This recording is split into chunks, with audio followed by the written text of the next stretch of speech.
It's the first of its kind, a pill to treat sexual dysfunction in women. We told you last night about the new pink pill, sometimes called Viagra for women.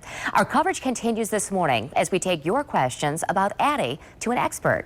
Nisha McKenzie joins us now from Grand Rapids OBGYN on Cascade. Welcome. Good morning. So this has a lot of, I think, relationships, men and women, really excited and have new hope. But it's not that easy. This is not a one pill fixes all problems approach, is it? Unfortunately, it's not. It's going to be really tailored to the proper person. Okay, and it doesn't just kick in. It takes, your body needs to get used to this pill. Tell me more about that. It does. So it'll take approximately 4 to 8 weeks, really, before we know if it's going to be effective. If it's not effective after 8 weeks, it's probably not going to be effective. And it's not something you can just step into. I mean, if somebody comes to you and describes whatever they would have to say for you to say this might work for you, how does that go about? Do they make an appointment for that, or how does that process and conversation work? Because of course this isn't something that we just talk about or that's easy for everyone to talk about. It's very difficult for people to talk about. Most women will come into my office with decreased libido, or some sort of a desire discrepancy between themselves and their partner,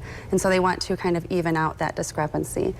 For the most part, we really have to tailor out who is going to be a good candidate by factoring out other medical disorders, other psychological disorders, other medications that can cause the issue, relationship issues. So once all of that has been filtered through, then we can determine who's a good candidate. That's a lot to go through. Again, this isn't something you're just going to make one appointment and get right to the bottom of the issue. Right. And then there's some serious paperwork that you have to fill out.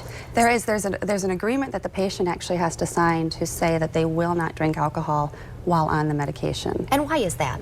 The alcohol can actually, it's metabolized through the same pathway as the ADDI, and so it can actually increase the concentration of ADDI in your system, which can increase your risk of severe low blood pressure or fainting.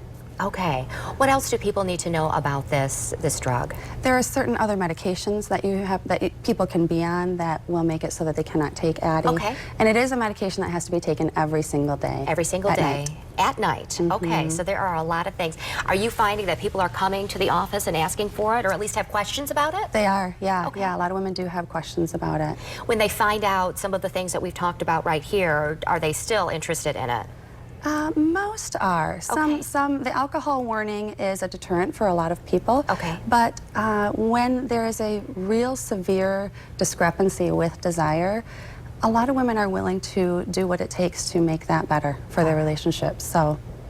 Great information to share with us this morning. Sure. Danny Carlson's entire report is online at woodtv.com if you want to take a closer look at that. Nisha, thank you so much for joining us this morning. Thank you. Good information.